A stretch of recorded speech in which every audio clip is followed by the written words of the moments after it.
welcome to the pregame. Tonight we have a very, very fun little activity that we're going to do before the actual show starts.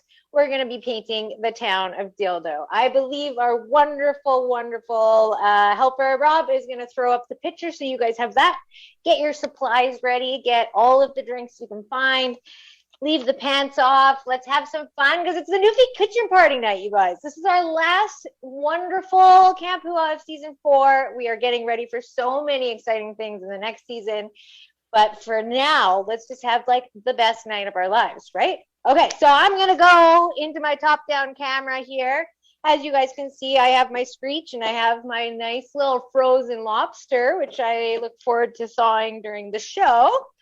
I've got a canvas, but if you guys have paper and pencil crayons, felts, anything can work for this wonderful painting. So we're going to do similar things like we do with bad portraits. I'm going to use a Sharpie so you guys can see what I'm doing, but you can use a pencil or kind of anything that you want.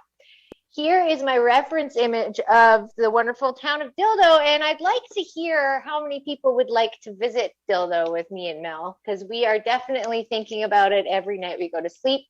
It looks like the greatest place for us all. So all you're going to do is take your image that you have, similar to bad portraits, and you're just going to quickly sketch things out. So as you can see, the trees start up over here. So I'm going to kind of just like go really loosey-goosey. We're essentially building our own paint by numbers, and you can build in those houses over here. We only have 20 minutes to make this wonderful masterpiece, but it is going to be incredible. I promise you guys. And it will be something that we can, sell in our hoo-ha sale or give to anyone on Father's Day or keep for, the perfect bathroom painting. Very, very decorative. It's going to be amazing. So as you can see, I'm just going to keep going in really, really loose, painting all the way to the edge. And then this is where our houses are going to go. So if you guys are following along, I do want to see all your paintings and all your sketches. You can use watercolor, you can use acrylic, you can use felts, kind of anything. I did run out of red the other day and I used some lipstick, so you can even do that. So now I'm going to go over here and I'm going to start in this next layer. So essentially you're just breaking things down into shapes like we do with bad portraits and with our wildlife. It's a really, really easy way to make any kind of picture come to life in a very simple way without overthinking it or feeling like it needs to be perfect. So we're going to just keep going over here. How many people have been to the town of Dildo? I'd like to know that. I'd like to hear the stories. Or how many people know people that live in Dildo? How many people use dildos? I know of one. That was a bad joke, but that's okay. We have 2 amazing comedians tonight, so they're gonna have a lot better jokes than me. So now I'm gonna go to this bottom layer here. I'm trying to rush. I'm sweating quite a lot. But really all you're doing is breaking up the image into sections and then just slowly going over the shapes. Nothing's overwhelming, and I can promise you are going to be blown away at the end result.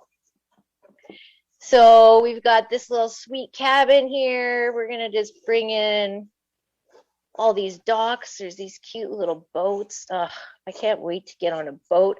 I know Mel this summer is going to be on a boat, and I'm going to try and find her so I can live with her on the boat. And then maybe after we do that, we might take a little drive to Dildo. What do you think, Mel? I think that's a good idea. All right, so we got the boats. Let's put in some more of these houses. And then really all you're going to do is fill in the colors. I like to use, like, not exact colors. I like to use a lot of bright colors, but you be you, There's nothing wrong with being you. That's the thing that we should all be. So that's very exciting, and I can't wait to see your paintings. I think maybe, Mel, we should take pictures of all of our paintings of Dildo and submit them to a Dildo gallery, and then maybe we can do a like an art tour in Dildo with our artwork in Dildo. I don't know. That might be a dream that's not achievable, but I'm going to push for it. Okay, so we're going to just keep going in here. I have one more house to one more boathouse to draw here.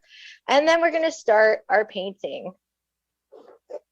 So I usually like to start with the foreground and the sky. So I'm going to grab some paint. I know it's a little bit dark here, but I'm going to use some brighter colors. Now you can do clouds two ways. You can like paint in the clouds and just leave the white paper or canvas, or you can add the clouds after with white, which is what I'm going to do. So we're just going to have fun with color. I want to hear your comments too and see what you guys are making. So please definitely share everything. We are a family here at Hoo-Ha, and I cannot wait to see your expression. Actually, this might be a wonderful end of season gift for my my hi Hoo-Ha, Miss Mel. I don't think she heard that, so this will still be a surprise. Oh, good. So I'm just going to fill in the sky, and then we're going to go like layer by layer and fill things in. I'll show you guys how to do like a quick fun thing with trees. Essentially, all you're going to take is a darker color on the base layer, and then just like smack some lighter color all the way around, and it kind of brings out some trees. So we'll try that here. I'm going to grab a darker green, just fill in. This is also something, I know we just got our kids back to school, and then they're going to be on summer break in no time. So this is also something great we can do with the kids on a rainy day. You know, you get a peace of mind and they can focus on this, because it really is like paint by numbers, but without rules or needing to stay in the lines. So, yes. Somebody is also suggesting that it would be interesting to paint with a dildo. That would be interesting to paint with a dildo. I don't really want to get any paint on my dildo. But maybe we should try that. It would come off, wouldn't it? Let me just try. So if you do want to paint with a dildo, the town of dildo, you just put some paint on your dildo, and then you would just, like I was saying before, you just want a darker back layer, and then you add some lighter color, and it kind of gives some depth. And you're right, it works on a dildo. So that's a really, really great tip. You guys know what I mean? So we're just gonna keep going along here. I've got some darker. I'm just going to fill in kind of all these trees. So if you guys can see, with trees, you just get some paint on your brush like so, and you just kind of dab it sideways and really fill out that tree and go skinnier until you get to the top. And so it's really quite easy. I love painting with all you, and I really can't wait to see your creations. So we're just going to fill in all these trees to start, and then we'll get to the fun stuff of coloring the houses. One of my favorite things about painting houses and landscapes is thinking about the people that live in them. I always kind of give them names and then go through their love life, and if they argue every night after dinner, or if they're happy and they're playing crib, and you know, you get one of everything in a town. So while you're painting this, I suggest you fill out those stories of all these beautiful people in all their beautiful little houses with all their beautiful dildos, if they have them. If not, that's totally fine. I am definitely a supporter of self-fulfillment. And I would assume that most people that live here are too. All right, so you can see you got some depth because you're like dipping in dark and then light, and then you're just dabbing these pretty little trees. It was really, really quite fun. So we've got some like yellow stone and stuff coming in over here. So I'm going to use some of that and mix a little bit of it with gray to fill in those kind of cliffs. But really, you know, have fun with color. Don't be scared of it. And with painting, you just can paint over anything that is potentially a mistake in your mind or leave it. I like to leave the mistakes just because I really think that's where the beauty is. These little imperfections that you didn't plan. It's my favorite to celebrate. So we're just gonna keep filling that in. I'm gonna use some of this turquoise for some of the green too. And also have fun with mixing color. It's really quite different when you do it yourself than when you watch someone do it, because you get to just really play and discover things on your own that maybe you hadn't thought would work, and it gave you something delightful, you know? So we're just gonna fill in that. Awesome, we got 10 minutes, you guys. So we are gonna almost complete this entire painting in this amazing pregame show. I would love to hear you guys hoo-ha if you want to shout it out as loud as you can. We got to get this kitchen party started. Thank you. Hoo-ha. All right. How many people are wearing pants? Is this just something that I assume? I think this is my ignorance, but I assume that kitchen Newfie parties, you don't need to wear pants. Is that something that is real? Because if it is, that's my kind of party. So we're getting closer to filling in all the green. And you can make the trees red or purple or whatever you like. I want to show you my favorite thing about shadows too. I always use purple. I don't know if you know a lot about my work, but one thing that's consistent in all of my work is I use purple shadows for everything. I love it, and I'm going to show you that in 1 second. So we're just going to fill in the beautiful dock and boat area, and then we'll play with the water, and then we get to the fun stuff. I always leave the stuff that I'm really excited to paint, like the houses, for the end as like a little treat to myself once I get to that step. Oh, how many of you guys love painting? It's so fun, and it allows my brain to just chill out, not think about too much. Okay, I'm gonna put in some black just to kind of separate a little bit. But really, you just want to have fun. There's absolutely no pressure at all when it comes to art, which is very exciting to me. All right, so we're gonna fill in that like cliff over there. And then when you get to the water, we want to have some like lighter colors closer to the houses, and then it gets a little bit darker. And then when we get in the houses, we'll add some of the same color of the houses in this layer as a reflection. So I'm going to start with some darker blues on the edge. You guys can see I'm just using one brush.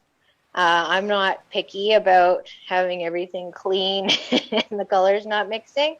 And it always works. I like using tiny brushes too sometimes, just because you get those like cute little brush strokes, and it's in everything that's on the canvas.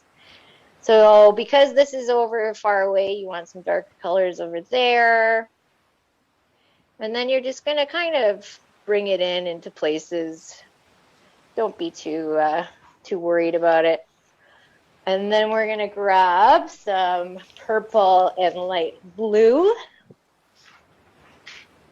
I can't wait to see all your paintings. And I'm curious to hear how many people are doing watercolor or sketch or painting. And also, if you're not joining us right now with the painting, you can do this anytime. Anytime it rains, it's a great activity. Okay, so now we're going to fill in the rest of that water. And we'll add some things with the knife at the end so you can see the reflections. You guys will see this complete painting at the end of the show. And I think probably, Mel, we should auction or like it's a giveaway tonight, right? I think so. I think that's super smart. Yeah, I think we need to give this dildo away. I'll keep this one, but you guys can get this one, which is very exciting. All right, so I'm just gonna put in the lighter colors. And really, we're not being precious at all. We're just trying to do a quick, beautiful landscape in 20 minutes. Okay, we got 5 minutes. So I want to show you one thing with the shadows, and I want to show you one thing with the houses. And then you guys will see the finished piece at the end, and Mel will find its new owner, which is very exciting. So with the houses, what you want to do is kind of pretend where the light might be. And all you're going to do is take one color, the brighter color, and put it on one side of the house. And then you're going to take a darker version of that color and put it on the other wall. And that gives you a sense of light and a sense of depth. So I don't have a darker red, so I'm just going to make one with some red and some blue. As you can see, that turns it a little bit darker burgundy. And then we're just going to fill in that wall there. So once you do that to all the houses, you get a really beautiful sense of light and where the sun is coming from. So then we're going to also, I'm going to throw some gray on the roof. Oh, this is coming together so nicely. So I want to show you my favorite thing with shadows. So because this is the lighter front of the house, that means the sun's coming from here. So we're going to have the shadows go in this way. Now, all I do is go under every shape and then kind of just swipe along to give the sense of sun and shadows. So we're going to put a little bit in the water. We're just going to go through every shape and kind of pull the shadow of the shape. Oh, I love the purple shadows. Obviously, you can use any colors that you want. So we're going to have the trees shadows coming down the cliff. Oh, this is going to be beautiful. Now, who's excited? Who's already into the screech? I know I am. I had the tiniest sip, and Lori Gibbs can confirm this. It turned my entire face bright red.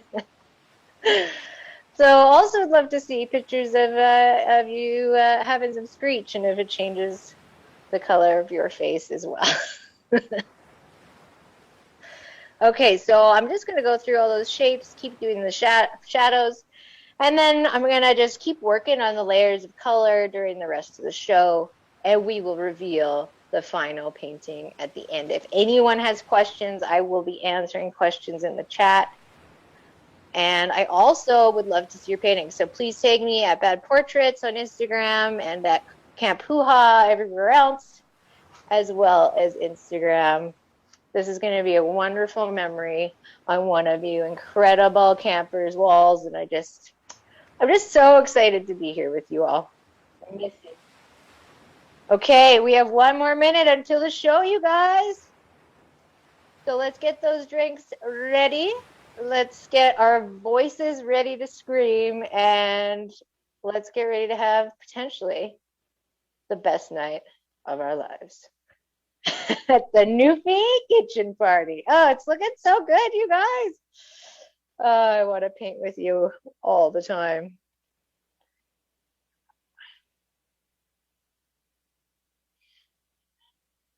Okay, so I'm just going to now go through the rest of the shapes that haven't been filled in and fill them in with color while you guys scream and laugh your faces off. Thank you so much. I am Mandy Stobo. Thanks for painting dildo with me. Thanks for the wonderful suggestion of new tools to use for painting. And I hope you have the best night of your life. Are you ready to hoo-ha?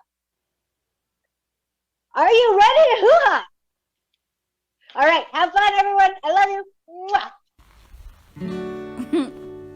Every camp has a theme song that requires you sing along.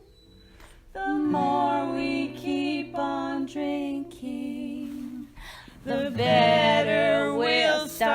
singing. If you like to drink, wanna learn to fix your sink, Seems like a functional thing. wanna earn some badges, and unite with other badges. Let's make a place that we belong, sing the campfire hoo-ha song. We're going to camp. Hoo-ha, hoo-ha, hoo-ha, yeah! Going to camp, hoo-ha, hoo-ha, hoo-ha, yeah! Going to camp, hoo-ha, hoo-ha, hoo-ha, yeah! Going to camp, hoo-ha, hoo-ha. Who are you? Are? You want the fun that camp brings, I do. but you really fucking hate camping. I do. Can make a craft or have a beer. Craft beer. You'll learn some useful shit here. That's what I hear anyway. Let's make a place that we belong, And join the campfire hoo-ha song. we're going to camp. Hoo-ha, hoo-ha, hoo-ha, yeah! Gonna camp, hoo-ha, hoo-ha, hoo-ha, yeah! Gonna camp, hoo-ha, me, ha, what, hoo-ha! Gonna camp, hoo-ha, hoo-ha, hoo-ha, hoo-ha, hoo-ha, hoo-ha, hoo-ha. That's 2 minutes. You were right.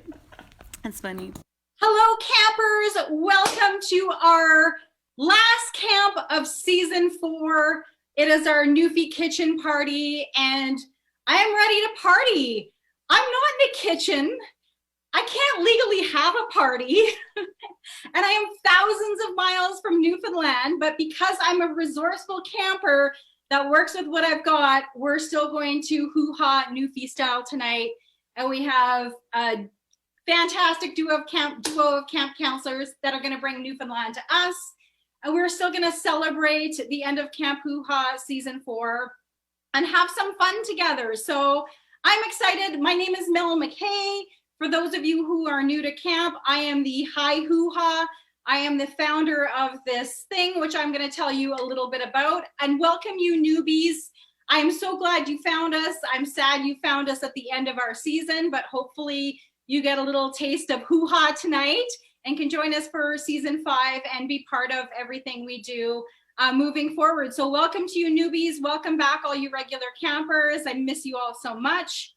So I'm going to tell you guys a little bit about Camp Hoo-Ha. If it's your first time here, we're essentially kind of like Girl Guides for adult women. We typically would get together in person, learn a new skill, have an amazing camp counselor, teach us something, earn badges, make new friends, laugh, and carve off an hour or two just for ourselves in a space of just amazing fucking women. So that's what we did in pre-COVID times. And in the last 15 months, we have turned to an online format and still kept the camp spirit alive and built this amazing, bigger, rowdier, amazing community, even through screens. That has been the most amazing thing ever. So that's a little bit about what we do and who we are. You earn badges, you have fun, and you focus on yourself for just a short little bit of time, once a month, maybe twice a month, depending on what we're doing. So we are going to party tonight, and I'm here to have a lot of fun.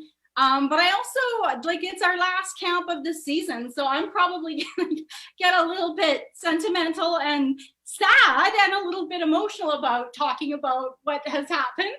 But we're going to laugh after, and I'm going to turn this ship around real quickly. So I want to talk about what's happened in the last 12 months because it's been crazy for me, and I know for many of you. And when COVID hit, I had like events planned all over the country, summer camp, all this stuff on the go. And so when COVID hit, I had 3 thoughts: is I'm fucking dead. What am I going to do? This is not going to work. I don't know. I'm not sure how that I'm going to work through this. And when I figured out that I could go online, it was my only option to sort of move the business forward. Again, I just thought it was going to be hard. I didn't have what it took to do what I needed to do. And I didn't feel like we would be able to offer the same experience. I just didn't think it was going to be great. So, and I also didn't want to fail. I didn't want to get in front of you guys and fail in any way, especially when I had spent 2 years mastering how to deliver awesome events. So I was scared about, you know, putting myself out there and trying to do things in a new way. And so the first couple events were like messy technically. We didn't really know what we were doing. And it was, you know, I was in my head about trying to keep this thing going and make everybody laugh and make everything awesome. And I failed. There was technical issues and all that stuff. And when I felt like I couldn't do it, all of a sudden the like emails started pouring in from you guys that were like, this is the first time I've like laughed in weeks or months. And I quickly had that moment of realizing that none of that shit mattered. The only thing that mattered was keeping the fun, keeping the connection, and really just focusing on what we do best, which is bringing campers together, regardless of where you are or who you are, and just creating a space that we can just let everything else go. So as soon as I realized all of that stuff, my job got easier. It got more fun. It became way more rewarding for me when I could let go of all the other stuff and just focus on me and you guys, and again, creating a space for just pure joy. So I have to thank you guys for buying your merch, being here, and just taking the time for you guys, you know, once a month. So you newbies are like, who is this crazy bitch? She does this every year. She comes out and cries. So sorry to get emotional, but I really appreciate you guys. And I made it through. And the crazy thing is that making it through this year has given me all the tools I need to work through any hard shit that's in the future, because I know there's going to be hard shit. So I've got what it takes. So whatever's going to happen, we're going to hoo-ha through it all, wherever we are, online, in person, outside. I don't fucking care how we do it. We're going to do it. So thank you guys for sticking through the last 15 months. Thank you to my team. Thank you to my business coach, who's the one that's been receiving all of these phone calls and stuff. I love you all, and I couldn't have done any of this, and probably wouldn't have done it without your guys' constant support. It just got me through it all. So that's a little bit about Camp Hoo-Ha. So I want to turn to some fun things. So I'm going to quickly talk about my team. We're going to bring them up one after another and go through our usual wine notes. We've got some songs. We've got our amazing camp counselors, Lori and Lisa, tonight. We had the brilliant Mandy Stobo, who did a quick and dirty masterpiece in 15 minutes, as she always does. And we've got Rob and Amy behind the scenes. So I am just feeling the love from having these guys with me once again. So I'm going to hand it over to our booze counselor, Carla, who's going to tell you guys all about some amazing wine from the Tragically Hip.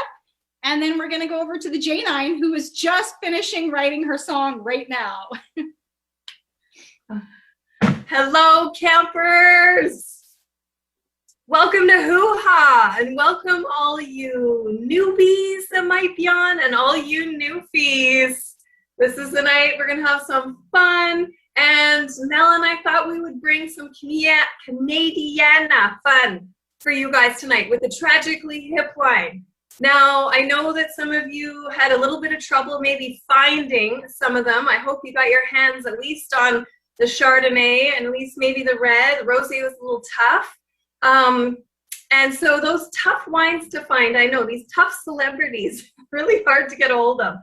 And our high hoo-has keeps approaching me with this celebrity wine booze counselor event, which is a little sketchy, a little risky. We might pull a little of this unless we can find some of George Clooney's tequila. So we'll talk about that later.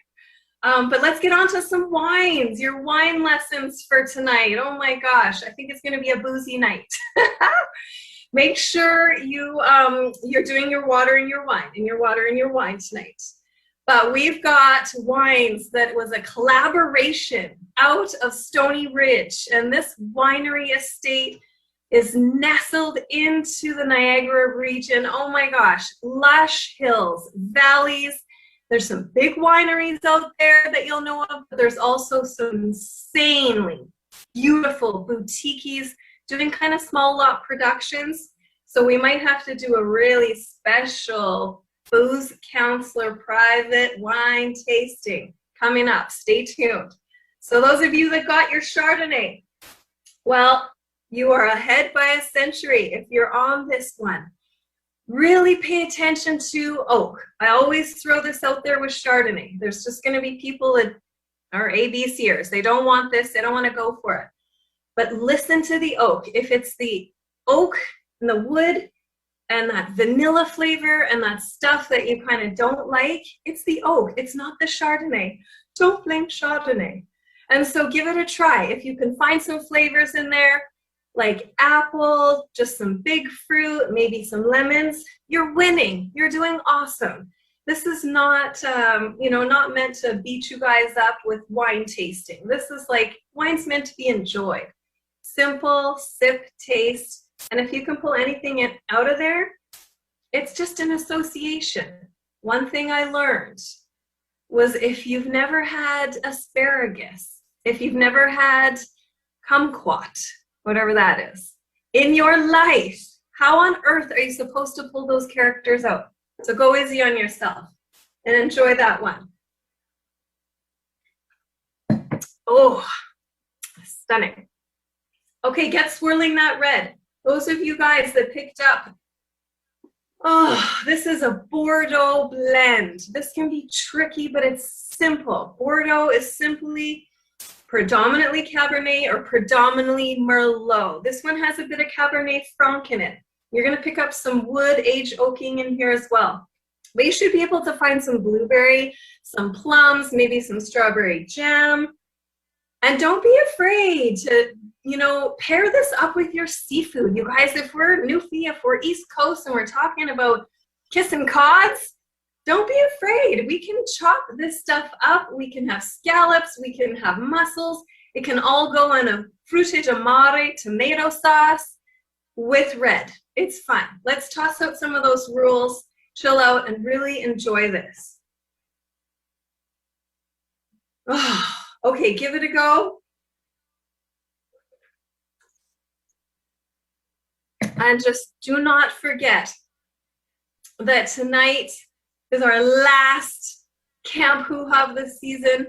I want you to soak up that red wine and let's be fully and completely immersed Do you want to in our last hoo-ha of good time.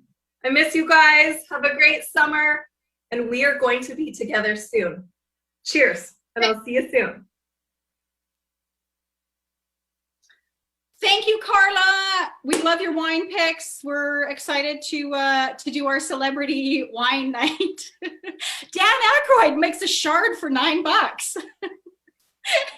It's going to be amazing. She's thinking it's not going to happen, but it's going to happen. And now we're going over to the J9, who is coming in hot. I actually drove to her house in the suburbs an hour both ways. And she was just writing it at 4 o'clock today. So nothing new.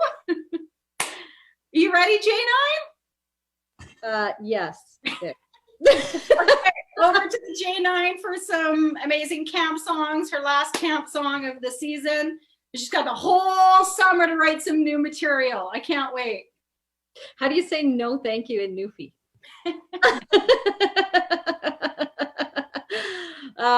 Okay, I'm going to tell a story first because Mel texted me and told me to. I've never been to Newfoundland, but I have been to New Brunswick. That's as close as it's getting. Is that like sacrilege to compare the two? I don't know. I'm getting a nod. Yes, it is. Okay, bye. But it's not actually about New Brunswick. It's just, I don't think that I would ever actually make it in Newfoundland because I'm not big on like seafood and especially lobster and stuff like that. And when I was in New Brunswick, it was for my brother's wedding, and I was pregnant with my second child, and we were in this big tent, and there had already been a comedy era of events that had already happened that involved my mother, or first me getting my contact lens sliced by a ketchup chip in a convertible on the highway by the love of my life crush, who was my brother's friend growing up. Then my mother vomiting on the floor of my brother's about to be wife's parents' house, who we'd never met before. Me running to get a paper towel to help her, breaking my toe on the dining room table that her father had made, then having to hobble down Hopewell Rock stairs only to turn around and see that my mom's face is blown up to here because a bug bit her and we're about to do photos for the wedding. It was just this whole ridiculousness of everything. So anyway, now wedding day, we're in this big tent, sitting down ready to eat. I'm pregnant. And everybody's getting their lobster bibs on and getting really excited about it. And I'm like, I'm going to throw the fuck up. I am 6 months pregnant, maybe 5 months pregnant, the size of a beached fucking whale, by the way, which happens to me around 8 weeks gestation and continues on. So anyway, we're sitting and I'm like, I'm going to be cool. Cause also remember the love of my life from the time I was in grade 4 is there, and he's the MC of the wedding. So I got to be real cool and get up, and I'm like, I'm going to throw up, and I'm thinking I'm going to just hold my breath, head down, and get out of this tent.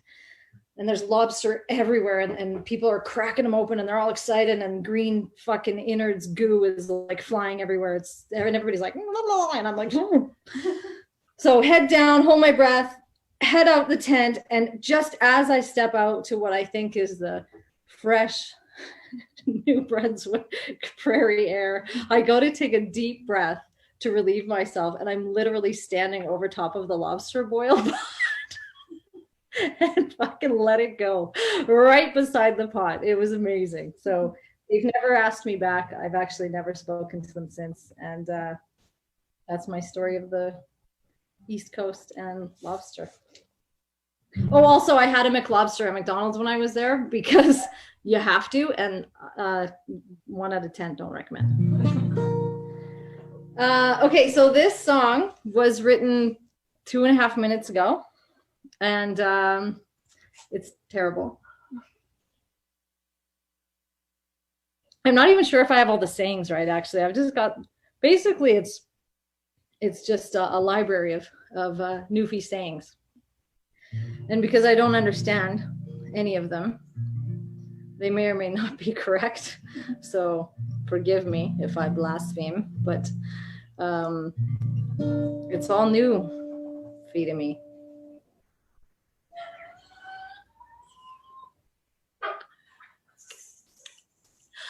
Okay. Also, I'm not medically cleared to play guitar, so you get this. This is what you get every once in a while, okay? And I'm gonna not do a Newfie accent, but I'm gonna, I don't know, a leprechaun or I don't know, Irish maybe. I think my grandfather was Irish, so that's what you get. All right, ready, everybody? Well, I've been around the block once or twice, and I know how to party when the drinks are on ice. There's just one thing I can't unsee. How's a bite? Is it bite? Swallow that screech. Well, I don't understand, and I can't believe it's all new to me. You gotta sing along, people. If you go for a scuff out on the bridge, it'll make your hair like a birch broom on the fits. No. Not quite ugly, just a little bit odd. No one will kiss you but a cold ass cod. Well, I don't understand, and I can't believe it's all new to me. I got divorced, finally found me old trout. Our love is like a smack in the mouth. After all these years, I can't believe my luckles. How he enjoys my lobster knuckles. I don't understand, and I can't believe it's all new to me. Maggoty joy in my simple life, and I want to share it with you. Bye. So stay where you're at till I get where you to. Until then, it's a virtual hoo-ha. I don't understand, and I can't believe it's all new to me. My apologies. Please don't fire me. I love you. All right. Am I TV? You can't sue me if you're have any medical issues after that guitar strumming. All right. Can we bring our camp counselors up? Oh, I'm off center here. Can we bring Lisa and Lori up with me? Awesome. So I want to hand it over to our camp counselors. Before I do that, I have one little kind of tidbit I wanted to share. I'm hoping the two of them can help me with this. I went to school in Toronto in 2000, and at the end I did a postgraduate program. I had 2 job offers. One was back in Calgary and one was in St. John's, Newfoundland. And at the time I was totally torn because it was like, you know, the head was pulling me back to Calgary. This is where family is. This is where my friends are. I know the city. But a small part of me was like, but what if? And so I was at a fork in the road. And obviously I chose one path, which has led me to this amazing life in Calgary. But I can't help but wonder, what would life in Newfoundland be like had I gone that way? Do you guys have any thoughts? Well, hello. First of all, Lisa, I think you'd be the expert on this, but from what I know about Mel, I think that she would be in the fishing industry somehow. If not an actual fisher person, maybe a clam digger. There would be an aroma about her most of the time. And I think she would play bingo every Saturday. What do you think, Lisa? Way off, because Oh, couple of things. So there's some inconsistencies throughout this whole thing that I need to address. First of all, Newfoundland's not even known for lobster. That's Nova Scotia, all right? Lobster, they're cockroaches of the sea. I can't believe people even eat them. Secondly, she certainly would not have been in the fishery, Lori. It hasn't been a thing since the mid-90s. Third, she would have done what every Newfoundlander does. She would have ended up back in Calgary anyway. So what's the difference? It would have just been a long way around to get where she's already at. And I'd still be sitting right here with you guys had I gone that direction. So, okay, we don't need to explore that. Although I love a clam digger pant. I'm becoming. So I'm really intrigued by that clam digger side story, which it will affect my shopping for the summer, if anything. So I am super to have the both of you here. I have been dreaming of this Newfie kitchen party since September. I kind of lobbed it out to the group early on and then was waiting for the right time to bring it to camp. And Lori has been a part of Camp Hoo-Ha this entire year. And in the past, you've always sort of weaved your way in and out of our events and in and out of our lives. And Lori is a comedian. And lo and behold, I somehow through social media find out that one of her colleagues, friends in the industry is Lisa Baker. So it was like the universe bringing me my dream team for this Newfie kitchen party. Right time, right camp counselors. You guys can introduce yourselves and let's light this place on fire Newfie style. okay. Well, I want to build a little excitement before I bring up Lisa. The rage of all TikTok and social media these days. Don't you dare bat away any of my compliments, you wench. First, what I'd like to do, just to keep you excited, there was a fish challenge. You're supposed to make yourself a cod because we're going to do an honorary screeching in. Legally, there's some sort of reason about it counting. So what I wanted to let you know is I didn't do a great job making my cod, but I did this instead of painting with Mandy. She still inspired me. I made a cod. Melanie asked me if I had any tampons and I said no. And then I did a Marie Kondo declutter and I found all sorts of products. So there's a little Werther's, which the cod has ignored. He's smoking a supersized cigar. There's a pipeline on the bottom and this is a fish net, otherwise known as a cheese bag. So that is your inspiration for your fish. Let's get that out of the way right now. This will not be auctioned off because none of you can fucking afford it. Okay. That looks like the harbor back home. You could have said so many things. Yeah, you nailed it. I tried. Lisa Baker, I could tell you all of her comedy credits, but I found during this pandemic that what I'm really interested in is what people are about in their hearts and their brains. And so that's why I'm so happy to have Lisa here, because clearly she's got the comedy chops. I don't want to read you a list of where she's been because it's everywhere, because she's a bit easy. But I do want to let you know it's very important to me that I work with and play with people who have beautiful hearts. And Mel, when you cried at the beginning, you keep that shit up, okay? Because I was crying. For God's sakes, I had a little old tampon over here. I was dabbing at my eyes with it. Don't you ever be sorry about crying and being vulnerable. You hear me? So Lisa Baker, I mean, we haven't toured together because the world would implode and we don't want to be responsible for the deaths. But when we have had the odd gig together, Jesus Christ, I got the goosebumps going right now thinking about it. And she has this beautiful work ethic and this wisdom about what's funny. And the beauty is that you're so fucking you. You're so real, and you dive into being that unique person that you are. And I've said too much because people want to talk to you. So everybody, Lisa Baker, rub your nipples together. Okay, that's nice. Maybe not together. Okay. There you go, Lisa. All right. So did you had some questions for me? Were we going to do questions or? Oh yeah, we were. But first you have to introduce me and make me sound like a good person. Well, yeah. Lori Gibbs needs no introduction. I became aware of Lori back when I was in Newfoundland. I was just a pup starting out in comedy then. And she came in and she was a force. And I was absolutely just so amazed by her because you don't get to see many women in comedy passing through, especially Newfoundland. And so this woman comes in and she's just amazing. And then I moved to Alberta. She's in Calgary. I'm near Edmonton at the time. And we got to work together. And she's right. Like Lori lights up a room.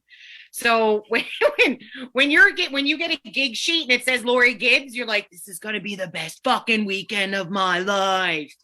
And she delivers. So the same thing, beautiful soul, super crafty. Like I can't even, like, my penmanship is horrible. And this woman can paint and like the woolly things. And I can't do any of that stuff. Yeah, I couldn't imagine your terminology is perfect. Right? But it's the same thing. Comedy wise, she's done it all. She's what every comedian in Canada should aspire to on a personal and professional level, for sure. Stop it, I'm sweating. You guys are so lucky to have her. She's a goddamn gift. Oh, that was so good. E-transfer on the way, motherfucker. Okay, let's get into the meat, but not the lobster meat because they're just bottom feeders. Okay. Lisa, first of all, some business to get out of the way. How qualified are you to teach us about the Newfie Kitchen Party? What are your qualifications, ma'am? Born and raised in Newfoundland for 35 years before I moved to Alberta. So, I followed the typical blueprint of being a Newfoundlander. You stay there as long as you can until you fucks off out west. And so that's what I did. Pretty much just, it's paint by number Newfie, right? So. Right. And what about your folks? My mom is in Alberta. My dad's in Newfoundland. They're both. So here's a funny thing about Newfies. I am second generation Canadian. A lot of people don't realize that. My father is first generation Canadian. My grandparents were actually born in Newfoundland, but Newfoundland wasn't a part of Canada at the time. So they weren't born in Canada, technically. So that's a cool thing. But yeah, my dad, he's weird because he refers to, like, when he calls me, he's like, how's the weather up in Canada? And I have to remind him that he lives in Canada and that he was born after Confederation. So he doesn't really get to pretend like he was, at some point in his life, he wasn't Canadian, right? Just down in Florida. So it goes way right back, like. All right. That checks out. We've got investigators behind the scene. Just right to the Vikings, I do believe. Yeah. We did get a hit on Viking when we did the Google search. That's what we used. I mean, it makes sense. Now, here's a question. You might think it's a trick question. That's part of the fun. Is Labrador real, and is that where people hide the bodies? Labrador is absolutely real and it's absolutely beautiful. And the thing that I love the most about Labrador is I can wear my sealskin without judgment. And so that's my favorite thing about Labrador because everybody's wearing sealskin. So winters are very similar to Alberta, except they get way, way more snow. But once it starts to get into like January, February, it gets super cold, just like out here with that like dry kind of cold. Now that depends on where you are. I've only been to Wabash, Lab City, Goose Bay, and it's real, it's beautiful, but it's like you in Lab City, you like you'll go to the gas station to gas up, and there's a guy next to you on a skidoo also gassing up. So it's a very different way of life. That's interesting because I have a question already, because when you say you get to wear your sealskin, Yeah. I have a lot of images in my mind right now. My favorite one is a sealskin catsuit that you're in. I'm going to stick with that one for personal reasons for later. But could you actually tell us what garb are you wearing? Is it made out of real sealskin and is it sexy? Yeah, I have a very beautiful pair of sealskin boots, and they're like sealskin leather combination. They're gorgeous. Sealskin is very surprising in that you would, if you looked at it and I said it's real fur, you would go, oh, is it rabbit? It doesn't. It's fur. It's actual fur. Yeah, they're furry. Who knew? I certainly didn't. I don't like them other than their fur. Like people eat them. I'm like, whatever, just make me some boots. I don't want any other part of that seal. And it's super expensive, but they're like rats of the sea. I'm like, you're charging us like this much for a pair of boots made of sea rats? Come on. It's like the lobster cockroaches. This is the Lisa I want to go shopping with when this is all over. Somewhere where you have to barter, because we are going to clean the fuck up. Okay, that is good to know. And would you not wear your sealskin while you were in Newfoundland? It's a Labrador thing. No, so so I grew up very poor, okay? And I come from a part of the city that also was very poor for a very long time. It's starting to kind of move towards a certain level of mild gentrification, if you will. When I went home a couple years ago, the first time I had my sealskin boots, and when I bought them, it was before I lost weight, so they didn't even fit my calves. And so finally they fit me, right? And so I was so excited to wear these boots. I wore them all through Labrador to keep you super warm, right? Like they're crazy warm. I get to the island, and I'm going into Tim Hortons just to get a coffee. And this lady from where I'm from, who knows me since I'm like a baby, she comes up, she says, hello, it's so good to see you. And then she looks down and sees my boots and she goes, sealskin boots? I know you're not doing all right, hey? And then walks away. And I'm like, oh my God, I'm fucking bougie. And I didn't wear them again. I was like, I'm not wearing the boots. Fine, I'll wear ones I bought at Walmart or Rubbers or Dunlops or something. Yeah. Holy shit. Yeah. Wow. I would love to hear one day a survey from the town about what they think of Lisa Baker and why she is their queen. All right, now when we get to the Newfie kitchen party, okay, I'm a fairly intelligent woman. I know that most parties do end up in the kitchen. I understand psychologically why. What is it that's so special about the Newfie kitchen party? Is it different than what I'm thinking?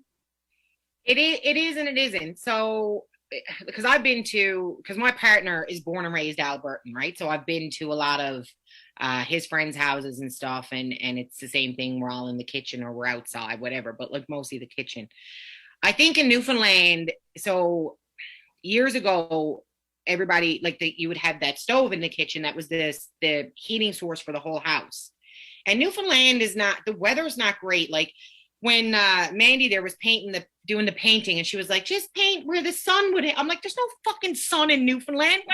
It's only in paintings. It only exists in painting. One day a year we have sun, and that's when they film that goddamn tourism commercial. But I'm telling you, that's why I think it started with the kitchen. But the kitchen for Newfoundlanders, like our culture is heavily centered around food. And of course you'd have a tendency, to be able to fit more people in the kitchen. And then people big difference in Newfoundland is a lot of times when I go to a party, there would be a guitar, an accordion, spoons, and Oh, fun. and if you're really lucky, you got the ugly stick too. Somebody broke out an ugly stick. Okay, now wait, before you actually say what an ugly stick is, I want to guess what it is. Yeah, go ahead. And believe me, Lisa and I have no rehearsal because fuck that. We don't need it. It's more fun just to be real, right? Okay. So the ugly stick, do you, oh God, it's taking me back to some early childhood trauma.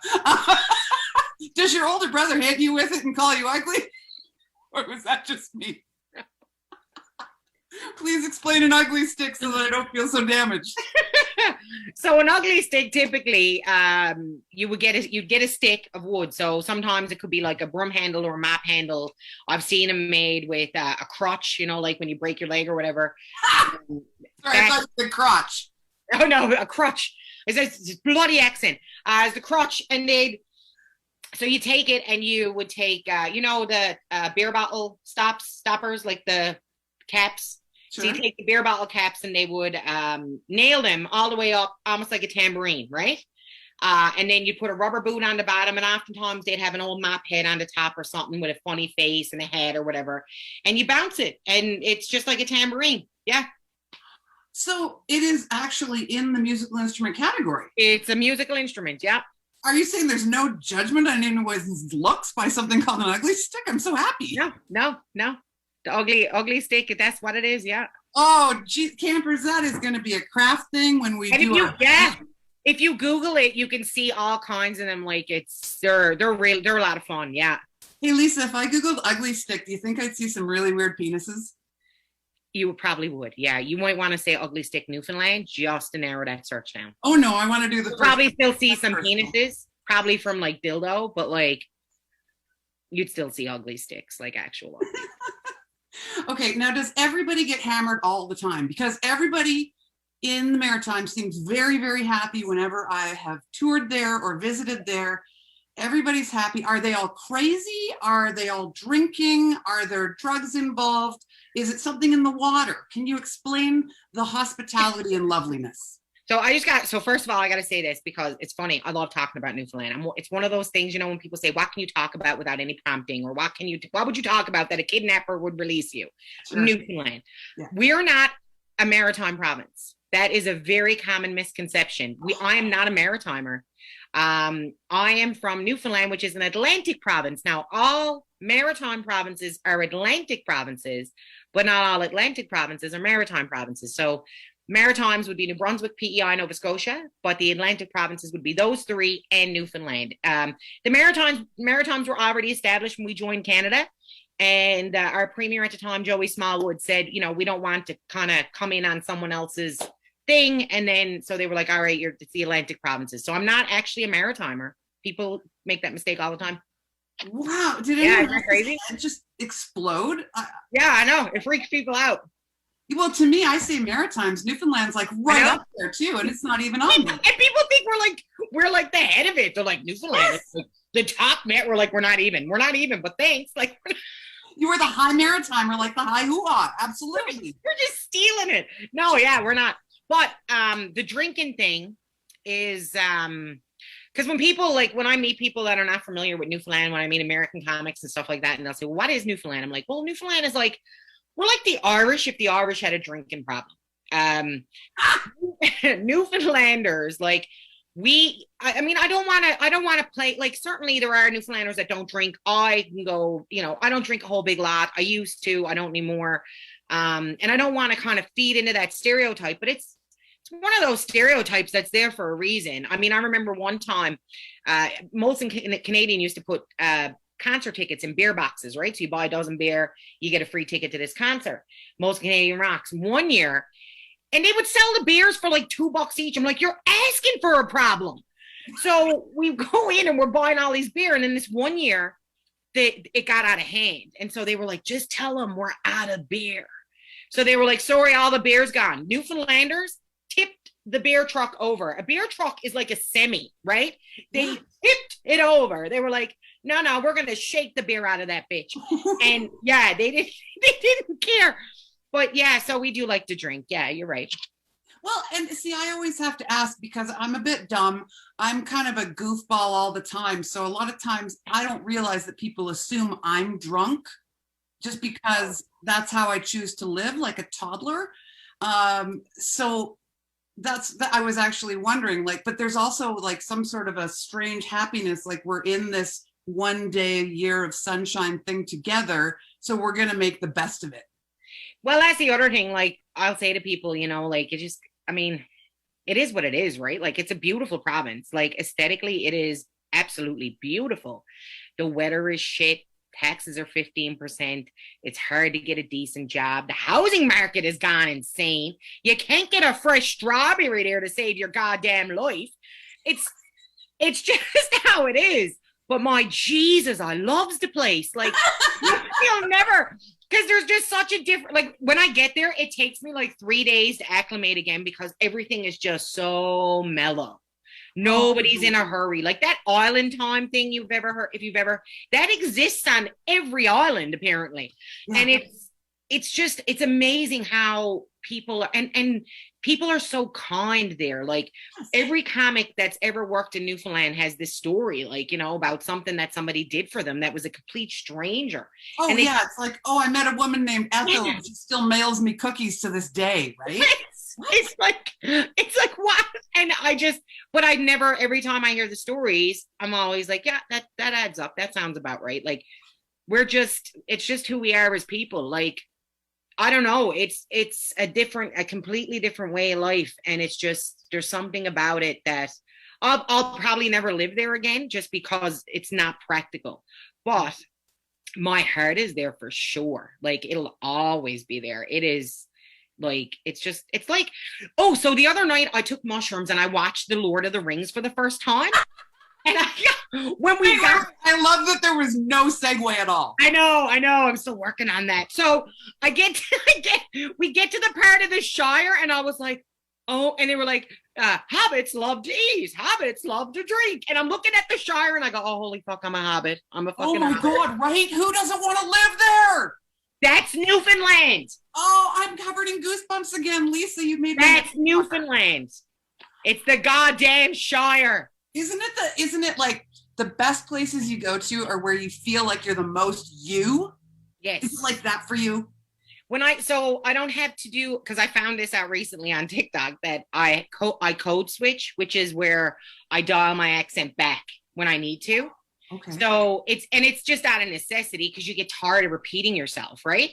So when I go to Newfoundland, it takes me a little bit, but not very long, a couple of conversations, and suddenly I'm me again.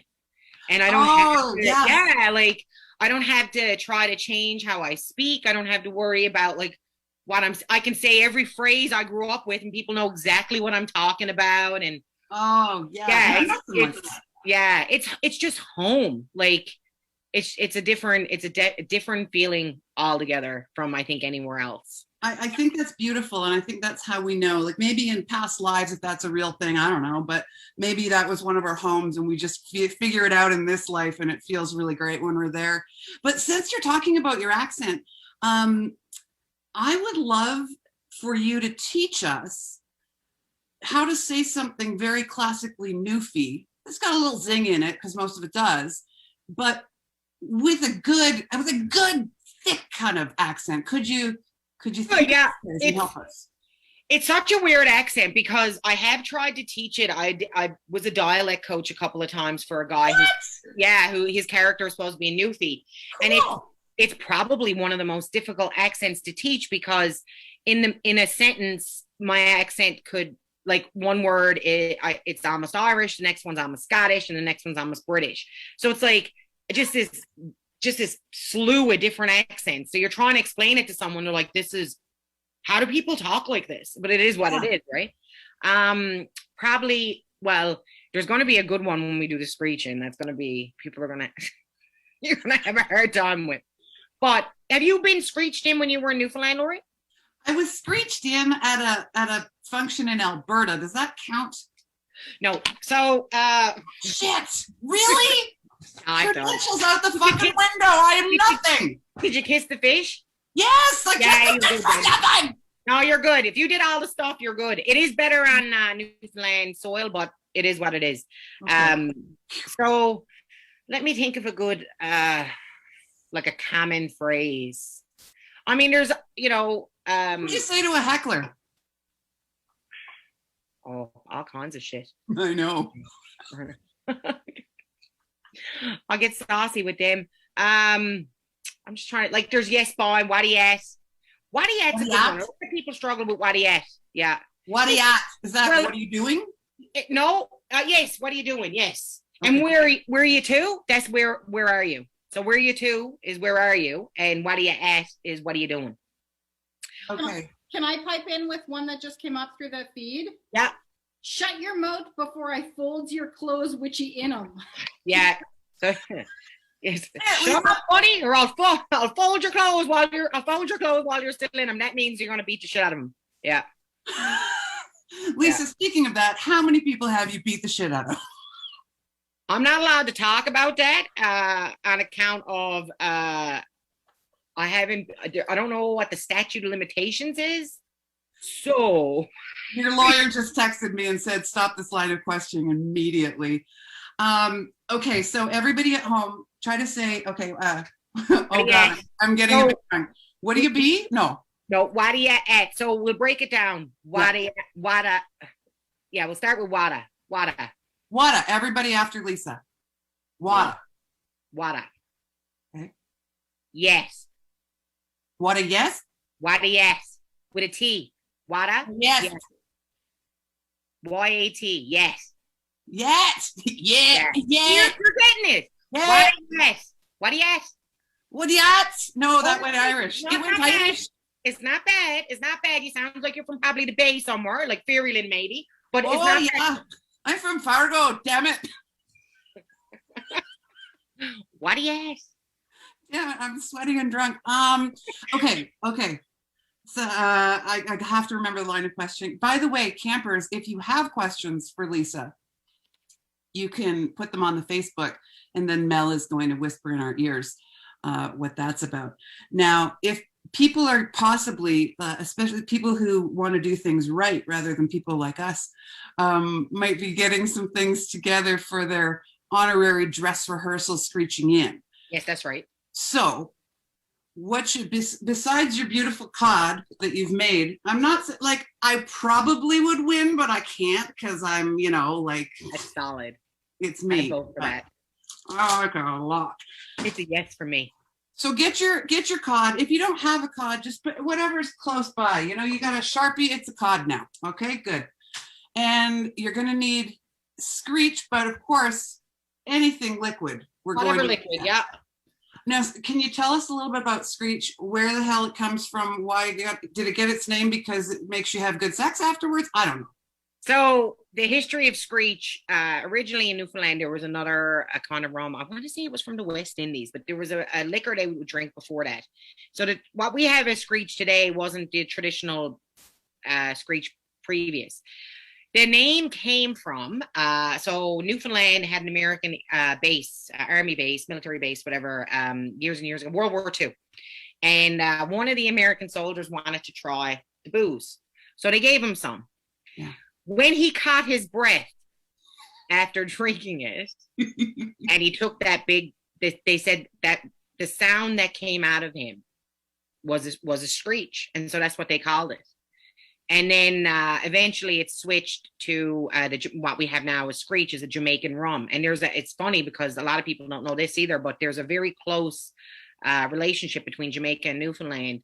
The fishermen would go and trade the fish, the codfish, for various things with the Jamaicans. And Jamaica actually, one of our traditional dishes is saltfish, and it's called bruis, which is a hard bread that we soak, hardtack bread that we soak.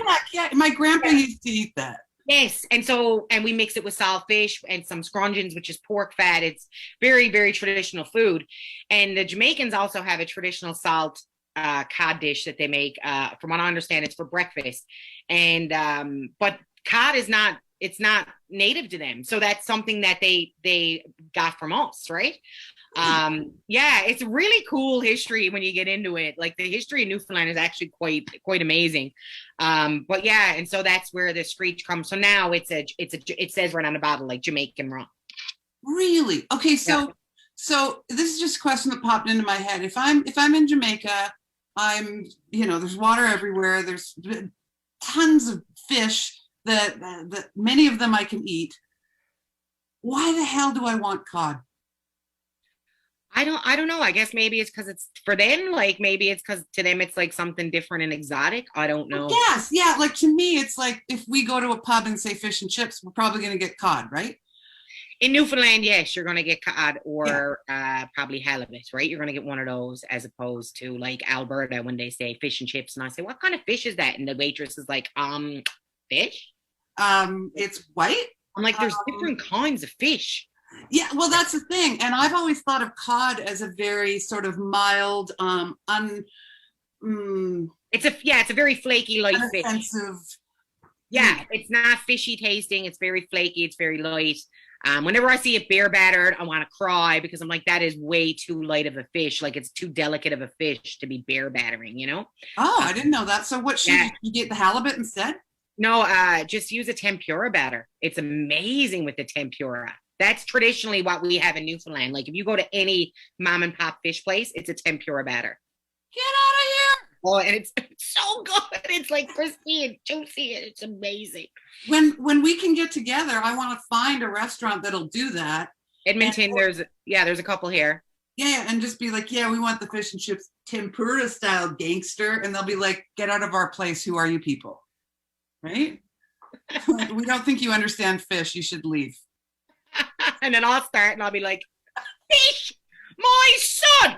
I'm a cleaning cottons. I'm a knee-high to a grasshopper. What are you talking about? Now, forgive me for going back to your accent, but it just makes me so happy. Have there been times when you've been doing stand-up that you've realized or someone in the audience has said, like, the accent is so thick now that people are going, where are the fucking subtitles? Yeah. And I have no problem with that. I think it's awesome. No, not when I do stand up. It's usually pretty clear. Yeah, I dial it back. I try to bring enough of it because here's a secret for comedians. When you have an accent, you can get away with anything on stage. Like, you know that part at the beginning, Lori, when we're like, we got to get the audience on our side and get them to like us and win them over. Yeah, that happens for me within seconds because I have an accent. And also they think I'm stupid, right? So they're like, oh, that poor stupid little Newfie girl on the stage, not trying her hardest. And then, they realize, no, she knows what she's at. But like, it's something that it endears me to people, which is most of the time. There are people that don't like it and will say things and be rude. But I don't really care about those people because there's never gonna be anything between. You know what I mean? Like if they're an arsehole, they're an arsehole. I'm not gonna change that. Yeah. And not your people. It's just not my people. But for the most part, people are really good about it. The accent, I always gotta find that happy medium, right? Just to make sure it's enough of an accent that it's humorous and just that like whimsical almost to them. But at the same time, they can understand what I'm saying. I did have a man yell out one night in the audience. I was doing some bits about the whole fish out of water, like moving from Newfoundland to Alberta, and this man in the back, he kept yelling stuff out, and I was just kind of ignoring him because he wasn't really bothering me. But then he yelled out, "Well, that's because you're all stupid. Nobody can understand the words you're saying." And then I just put the mic stand aside, and I was like, "All right, buddy, let's go." And I just for like 2 minutes, I just hammered on this dude. And then eventually it got to the point, Ashley Soper from the Yucks in Edmonton, she said he wouldn't even speak to the server. He was so afraid to open his mouth. Yes. And I say that because I felt it. And for someone to come to a comedy show with that attitude, like you went to the wrong place. Get back in the casino, okay? We know you just went in the wrong door, dude. This is not the bathroom. I love the fact that you put the mic away. Like that is scarier than talking into it, if you ask me. It's like, let's fucking go. Yeah. Okay. Oh, we're doing this? Okay. Yeah, pretty much. my God, I love it so much.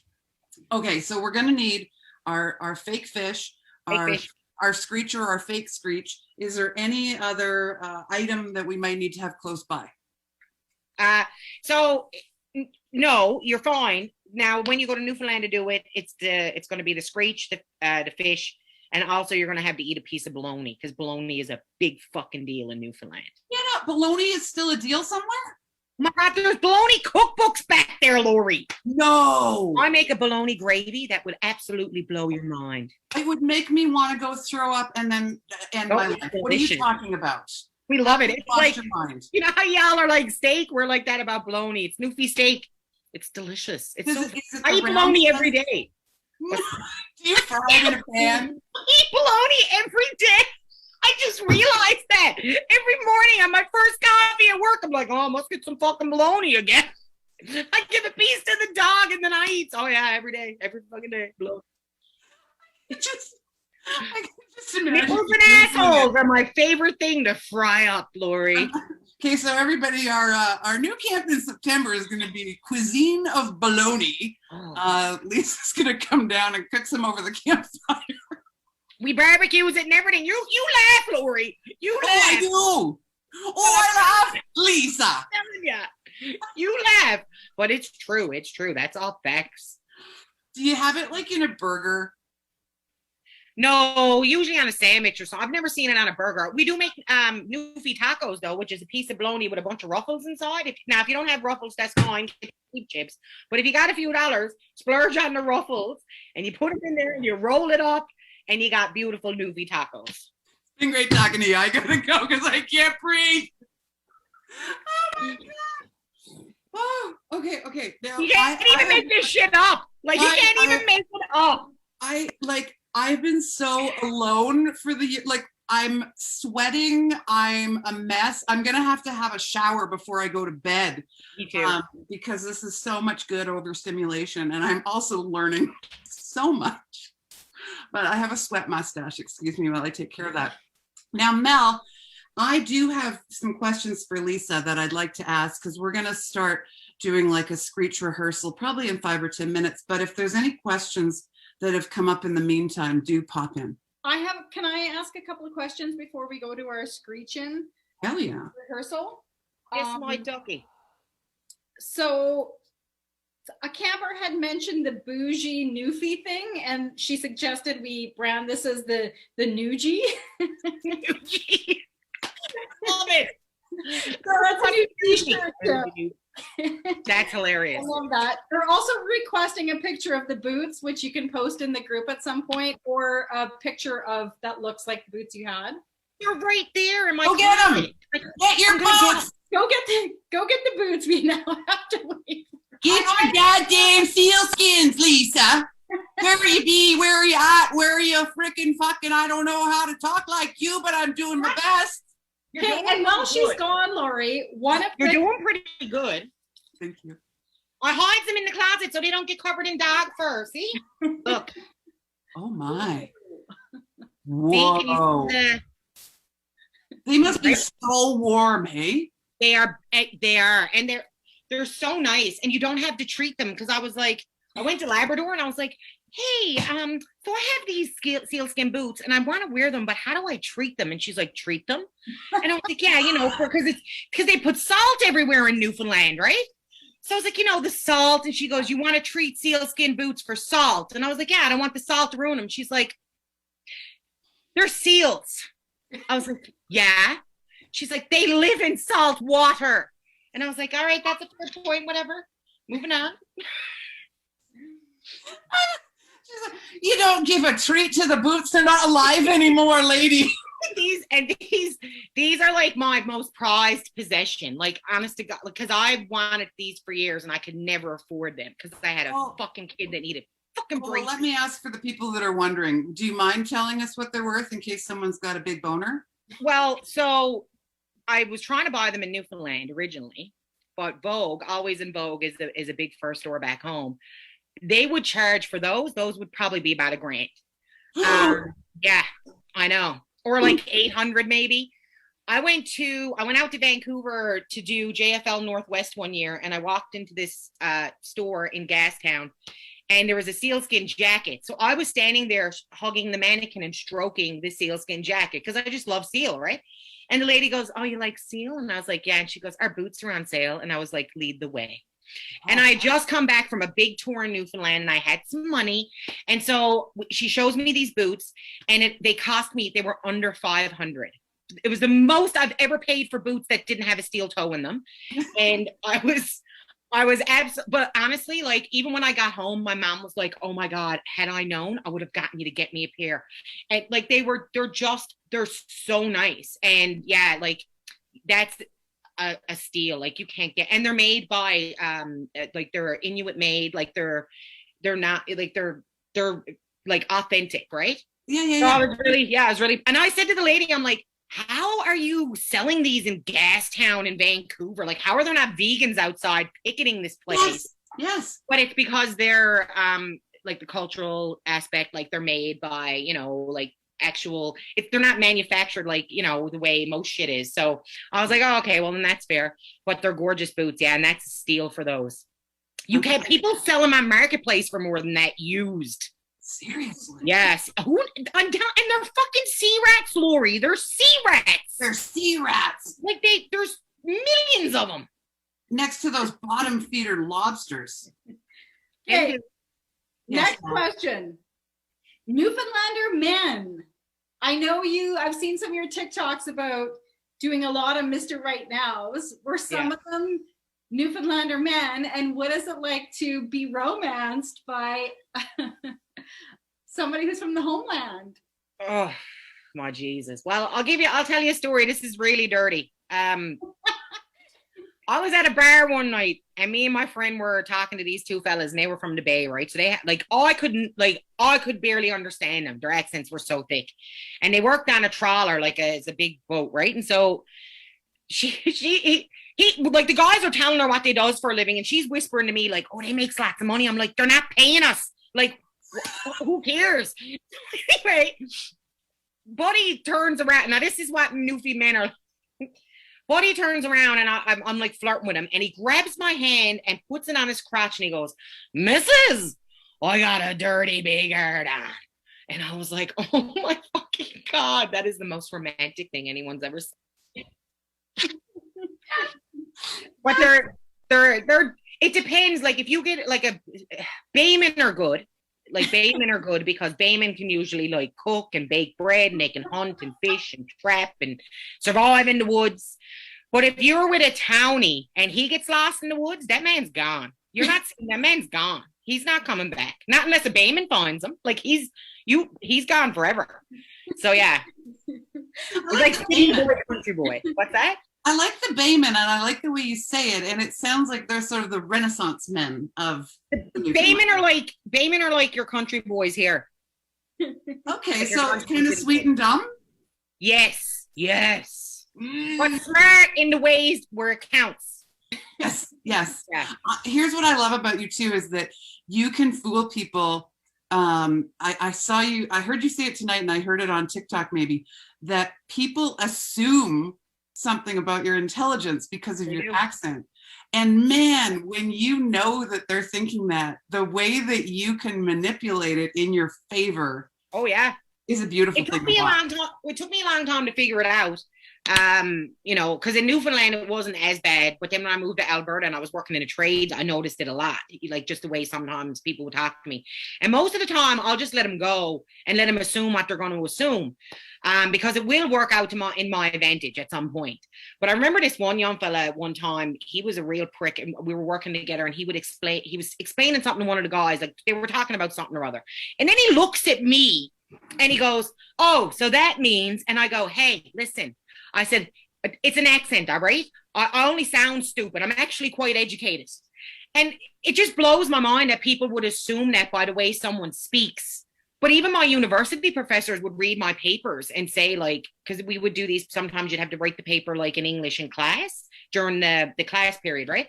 And I remember like the one professor saying, "If I didn't see you physically write this paper, I would never have believed you wrote it. I think that is one of your superpowers, and I delight in watching you use it all the Oh, time. it's so much fun. It's so much fun to fuck with people. Oh, yeah, isn't it?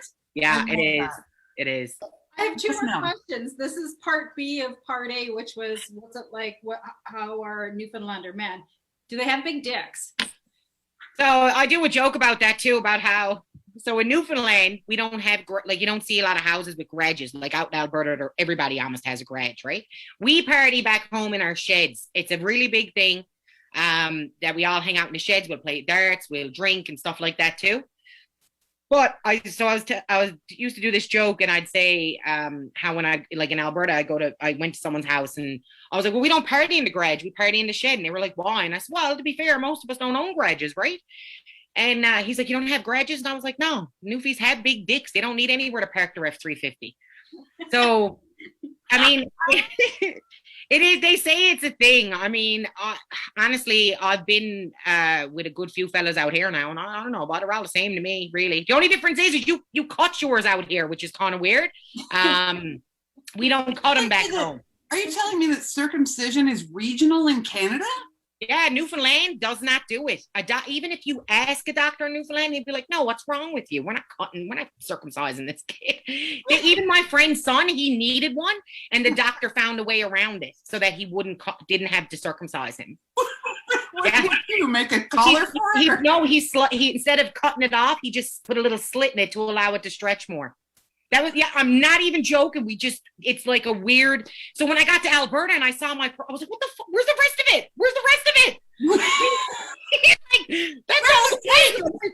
There was more. There was more at one point. Somebody's lying to you. Okay, my last question. If any of these campers want to go to Newfoundland for the first time, which we're doing, we're going to do an immersive Newfoundlander trip. Even though Lisa's like, the flight is brutal, I'm like, that's going to be half the fun. Lisa's aunts are going to put us up at their houses. They would. My dad's real sweet. He would. So if we're going to Newfoundland for the first time, what are the hot spots? What are the hot destinations that we've got to include in our itinerary? Best time is obviously summer. If you go into winter, you might have to live there. So go into summer. In the summer months, almost every town has some kind of a soiree, festival, folk festival. Blueberry Festival in Brigus is a big thing. There's a lot of that kind of stuff. We also have, of course, the George Street Festival, which happens like the last week of July leading up to the first Wednesday in August, at which time the first Wednesday in August is the Royal St. John's Regatta, which is the longest running sporting event in North America. And so they do that every summer. And the George Street Festival is insane. I love bringing people that have never been to that festival. I love bringing them there because you can explain it to people, but there's nothing like it when you walk onto a street and it's barricaded at both ends. You pay your money to get on the street and you can just drink anywhere on the street. The bars have the fronts open. They're selling booze out windows. There's bands playing. I mean, it's shoulder to shoulder. There's cops on horses. Like, it is a completely amazing experience. But then there's other things like Fogo Island is beautiful. You need to go to Fogo. Shamajumner has a festival, I think out in Burlington where he's from. He's got a real cool setup out there. So there's a lot of cool stuff to see. And the island is big, but you can, I mean, if you took 2 weeks, you could kind of tour and hit every single hotspot on that island over that time. Like, it's even a week, you could push it, Yeah. But it's amazing. It's there's a lot to do. I'm gonna let you guys do the screeching kind of reenactment or whatever you guys have planned. And then we're gonna wrap up in about, 5 minutes and wrap up this amazing, weird, wonderful, wild season at Camp Hoo-Ha. So you guys go ahead. Let's tell us a little bit more about the screeching. So the screeching ceremony is done to make people honorary Newfoundlanders, right? And so basically you would go to, there's certain bars back home on George Street and different parts of the island that they have really, like, they're a big deal. Like, so you can call and pre-register, like, it's a big deal. And so you go down and there's typically, it would be a gentleman in a sou'western full oil, like wearing all skins, right? So, which is like rain gear. And he usually has a paddle, like an oar. And they'll do, it's quite an involved ceremony. There'll be songs and stories and things like that. And then they do the screeching part itself. And so you'll get a certificate after. Basically, so the screeching, it depends on where you are, but typically it works that you eat the bologna, and then you Wait. This is the first time I've heard that there's bologna involved. Mel, we could have had people ordering bologna on Amazon, for God's sakes. we had, so you know Alison Smith and Rodney Ramsey. Do you know Rodney? So I was actually there for their screechings in Newfoundland. And and so they're just standing there with like a chunk of bologna on a toothpick, like, what are we doing? I'm like, just eat it, it's time. And so we do. So you eat the bologna, you kiss the fish, and then you take the shot. And but there is a phrase that goes with it. So just like when you get married, you got your vows that you got to say to make it official. In Newfoundland, you have a phrase that you must say. So basically, whenever you're off the island, or if you're not from the island and you leave the island again, and you run into a Newfoundlander, they will ask you, is you a Newfie or is you a screecher? And the appropriate response to is you a screecher is, indeed I is me old cock, and long may your big jib draw. Oh my God. I is my something, and long may your big cock something. And is you a screecher? Indeed I is me old cock, and long may your big jib draw. So I said this to a friend of mine one time from Africa. She had the most beautiful French accent I've ever heard in my life. And she says, tell me something, say something in Newfie. So I said, I explained this screeching, and indeed I is me old cock, and long may your big jib draw. She said, that's beautiful. What language is that? English. It's English. And she says, in her most beautiful French accent, she says, my darling, that's not English. That's not English. It's English. So yeah, so it's indeed I is, which is just yes I am. Me old cock, which is my friend. Me old cock? Me old cock, yeah. So yeah. Me old uncircumcised cock. Me old cock. Indeed I is, me old cock, and long may your big jib draw. And a jib is a sail, and that's just a good luck blessing. Big jib, what?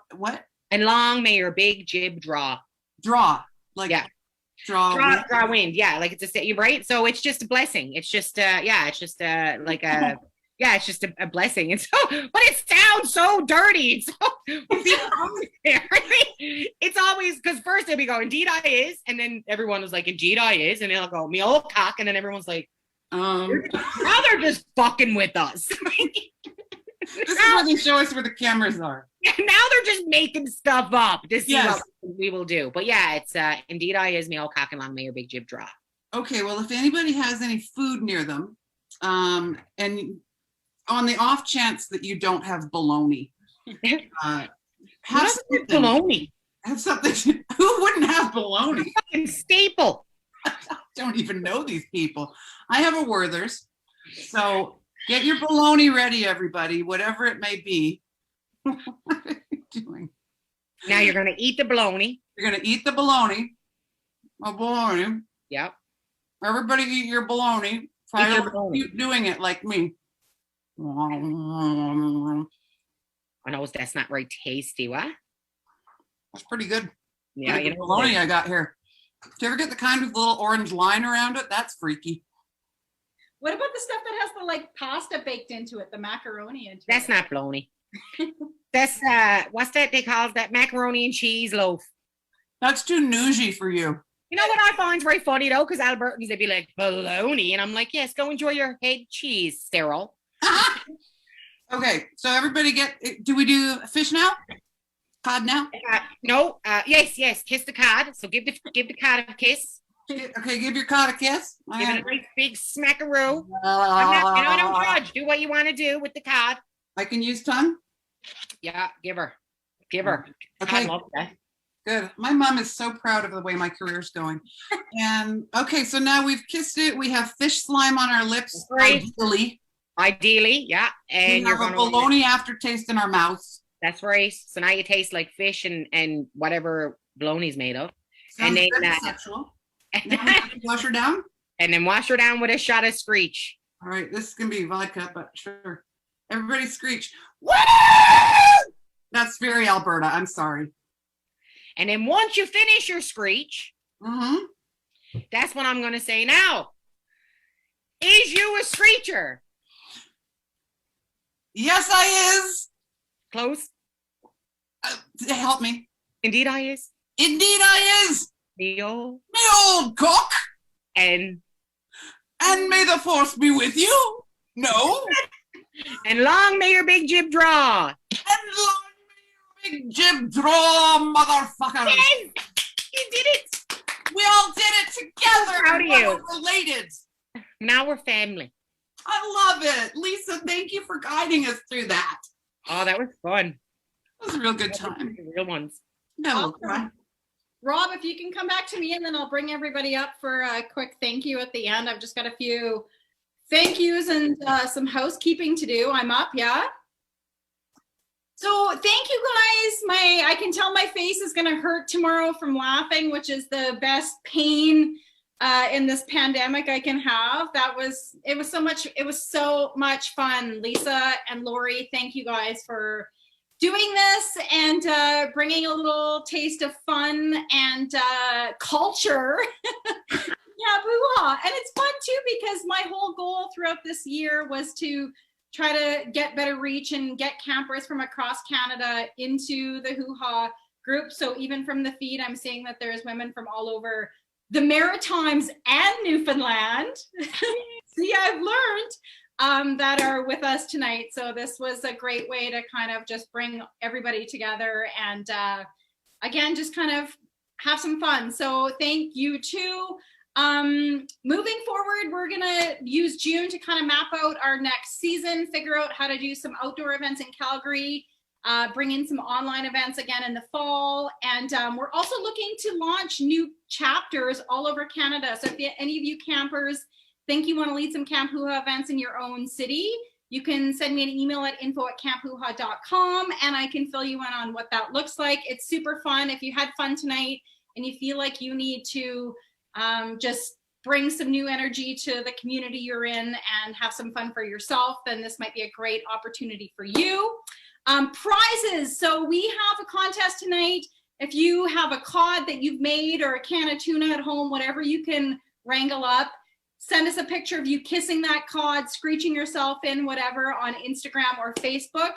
And we are going to give away a private wine night with our booze counselor, Carla, which could be done in person if you're in Calgary or online if you're outside of Calgary. So tag me on Instagram or Facebook.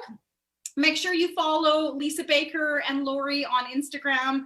You can find them both through Instagram or message me and I'll hook you guys up or I'll tag them tonight. Merch. So again, if you haven't got your Newfie Kitchen Party badge, they're in the store, camphooha.com. If you don't want to collect the badges, you can also just send us a donation for $5. There's a donate button. We've got hoodies. We've got all sorts of goodies. We've got our wine tumblers, which Lisa has one of these too, hats, all sorts of stuff. So check out the store. And that's all I got tonight. I am just like, I'm so happy. I'm just so thrilled with what we've done this season. No more crying, no more tears. We've had too many laughs to go back to the heavy stuff. So I'm just, my bucket is full. I am just like, I've had so much fun tonight. So I'm gonna go away and get some high hoo-ha R&R, rest up. And when I go and relax, that's when I dream up our biggest adventures. So we're gonna have some big things ahead of us, which I'll share in the Facebook group and through our newsletter. So yeah, Rob, can you bring the team up? And I want to just do a quick thing. Oh. So we have 2 prizes to give away. We've got the wine, private wine night with Carla, and then we've got Mandy's God. She just sent me a picture of her painting. Gorgeous. That Stobo is like beyond me. So we're gonna also give away that Stobo painting, which, good God, is, yeah, brilliant. So everybody's up. So I want to thank Miss Mandy Stobo, who has been a part of camp for, I don't know, since the beginning. We love you. You're brilliant. You make us all feel so joyful and capable of being creative and amazing. She's got that speech bottle close to her. Thank you, Stobo. I love you so much. We lost Miss Carla. She's gone off for the night, so your booze counselor will be back in the fall. Thank you, Carla. J9, thank you. Thank We you. have a non-functioning guitar arm, but you show up for us anyways. So love you, girl. Thank I'll you. be better by fall, I promise. What's that? I'll be better by fall. All good. J9 will be back. Thank you, J9. Thank you, our camp counselors, Lori and Lisa, and Rob and Amy behind the scenes. Diana, who works for me, you can't see her. She's in the feed right now, has been keeping me sane for the last 15 months. And campers, thank you guys. I love you. Take care. Stay safe. We are going to keep the Facebook group going. There's going to be all sorts of dick pics and all of the stuff that we normally see. And the summer is when I moderate the least. So that's when things really go off the rails. So we'll keep the fun going and we'll be back with more. And Lisa, you're part of the Hoo Ha family. So I don't know what we're going to do with you, but we're going to do, whether it's a bologna campfire cooking night or a Newfie immersive travel experience. You haven't seen The Last of Us, that's for sure. Yay! Awesome! Good night, campers. Thanks, team.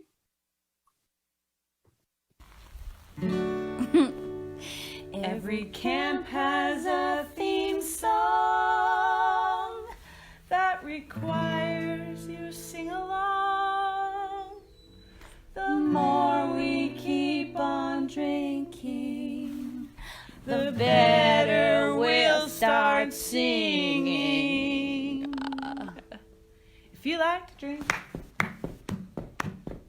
wanna learn to fix your sink, Seems like a functional thing.